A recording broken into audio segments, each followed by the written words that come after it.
The last thing I need to get out of you, Brian, is obviously we dissected the Notre Dame offense versus the Ohio State defense. So we'll just, kind of size this one down and not go through everything possible. But obviously, what catches people's attention that know anything about these two teams is, I don't know if we had the conversation because we didn't talk prior to the Penn State game, but my thought was these are mirror images of each other, except Aller's the passer, Leonard's more of the runner.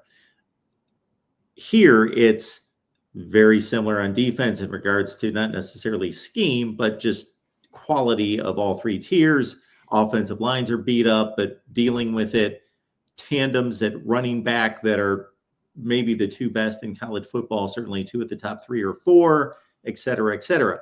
The distinguishing point, you know what I'm getting at, receiver. Ohio State explosiveness, wide receiver play, and what they could do against the secondary that I think covers as well as anyone in college football. That's going to be the key for Notre Dame. Obviously, we saw that the last 2 years. I mean, Ohio State, this isn't the first year Ohio State's had great receivers. Like last year they had Emeka Egbuka. Last year they had Marvin Harrison Jr. last year. And Notre Dame was able to keep him in check with the exception until that final drive. When Emeka made that big play on 3rd and 19 and Julian Fleming had a huge 4th down conversion on that drive as well. But that's going to be the key. I mean, this is not a team that you want to get in a shootout against. If you're Notre Dame, this is a team that you've got to keep their points down. You got to keep them in the teens and 20s for most of the game. And you can't allow them to have the fast start that they've had in some of their other playoff games. You've got to keep them off the board early and not fall behind, because then that gets you out of your game. But I mean, this Notre Dame team has gone against some very good passing offenses this year. They've more than held their own. They've gone against some very good receivers this season, good offensive lines, and they've proven all year that they're one of the best pass defenses, one of the best defenses in college football. And it's going to be, it's not so much can you cover them all day, because I don't care how good you are in the secondary, Mark. If you've got 3.5, 4 seconds to throw every time, you're not. I mean, any good receiving core is going to win if you've got 4 seconds every time you drop back. Somebody's going to win. You've got to pressure Will Howard. I mean, that was really the key for Texas. They did the bracketing of Jeremiah Smith. I think that was overplayed, because what makes this Ohio State pass game so good is you can do that, but you still got to defend Emeka, who had some clutch 3rd down catches. You still got to handle Cardinal Tate, who's at worst the number 2 for 10 or 11 of Ohio State's regular season opponents, if not their number 1. And then, by the way, they like to throw the ball to Travion Henderson out of the backfield. I mean, that's what makes this team dangerous, is that you can do all these things to take Jeremiah Smith out of the game, but you still leave yourself vulnerable. And by the way, they're bringing Brandon Inniss off the bench, who a lot of other teams would love to have in their starting lineup. So, but that's also true last year. And what Notre Dame did last year is they took away a lot of the quicks. They made Ohio State kind of work to get open. And the thought being, by the time they get open, Kyle McCord's getting hit. He's getting pushed out of the pocket. He doesn't have time to throw. And for the most part, that worked. And that's going to be a similar plan this year. And in this matchup is, you've got tall, long corners, especially Leonard Moore, that can run. You've got one of the best safety tandems in college football. You've got a fat group of fast athletic linebackers. It's going to come down to, can the defensive line and the pressure package get to Will Howard? That to me is more important than anything, because if they don't, then the receivers take over the game. If they do, then you're going to force Will Howard into some mistakes, and whether it be turnovers or incompletions or whatever the case may be, and your receivers won't have time to get open. And that's going to be the matchup. When this Notre Dame team is getting after the quarterback, they're really impressive. Go ask Caleb Williams about that, right? I mean, go ask Curtis Rourke about that. He's still having nightmares about Cody Simon and that D line, and he's still having nightmares about Notre Dame and that pass rush and Xavier Watts. And so, that's really what it is, and that's a lot of what Michigan did against them. I mean, number one, Michigan controlled the clock, right, with their own run game. But Will Howard just could never get into it. Then there's a lot of problems in that game. The whole game plan and all that. But one of the things they did is they got consistent pressure where Will Howard never felt comfortable in that game to go through his progressions and get to his number 2, number 3 reads. And so he forced his number 1 read a lot more. And that resulted in that offense sputtering. So it's what Penn State did for a time in that game to help keep Ohio State somewhat in check. It's what Notre Dame did last year. It's what Notre Dame did in 2021. But the key is, can you do that while also not letting the running backs gash you and rip you up? And that part, that's what makes it challenging. When they're on, that's what makes it challenging. But the flip side is Ohio State hasn't exactly looked great against the good defenses they've played this year outside of Tennessee. Can Notre Dame replicate that, or is this Ohio State team playing on just a different level than they were in the regular season? And we'll find that out on Monday night. They both played Purdue, Indiana, and Penn State. Were you able to gain anything from those common opponents matchups? Well, Notre Dame's offense scored more points per game, averaged more yards per game, and averaged more yard per play against those three teams than Ohio State did. That's just for everybody that thinks Notre Dame's offense sucks. I just wanted to point that one out there. But no, it's really not, because it's all about matchups, Mark, right? And let's just say, okay, Notre Dame may match up better against this opponent, but Ohio State matches up better than that opponent, right? Like, so Notre Dame beat Georgia, who beat Texas twice, who, was about to tell Ohio State. Does that mean that somehow Notre Dame is better through some? And no, it has nothing to do with it. It's about matchups. Texas is a bad matchup against Georgia. They're a finesse team. They're not a physical team. That's what hurt them against Ohio State too, is you can't be finesse against Ohio State. You can't be finesse against Georgia.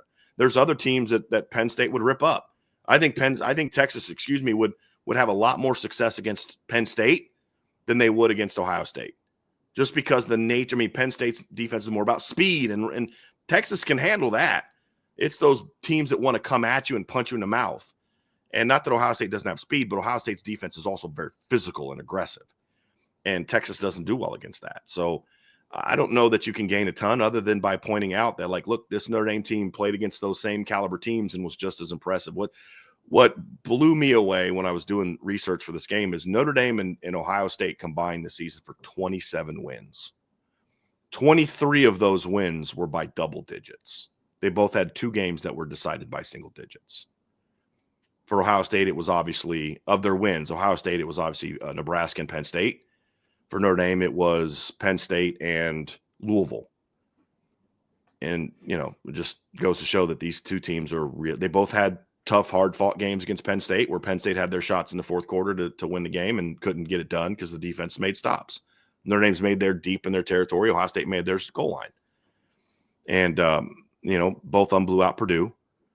Notre Dame won by 59, Ohio State won by 45, whatever. They both killed Purdue. And they both shut down Indiana. All of Indiana's yards came after Notre Dame was like, all right, it's over. It's 27-3.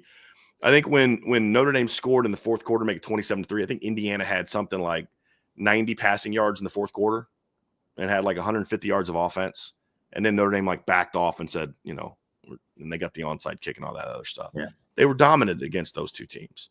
And then they both went toe-to-toe and battled Penn State, which is part of the reason, Mark, that my respect for Penn State has grown throughout the year, because they did go toe-to-toe with those teams, and they just got beat by better teams. I can't think you can point to those games and be like, well, remember that call that Franklin made, that fourth down against Ohio State, and you're just like, what the heck kind of call was that? I don't know that he had those kind of moments in this game, in this season, in those losses. I think those are just better teams, in my opinion. And that's where you've got to get past the score. Ohio State handled Indiana eventually, but Notre Dame played a more impressive game against Indiana than Ohio State did. Early on, for sure, yeah. Christian Gray, is this guy as Jekyll and Hyde as I think no, he is? He's pretty good. It's just he's a young kid. He has about 2 or 3 plays a game where you're just like, dude, what are you doing? Like the USC game was a bit of an anomaly. Teams have picked on him, and like the go route he gives up to Arian Smith. Everybody remembers that.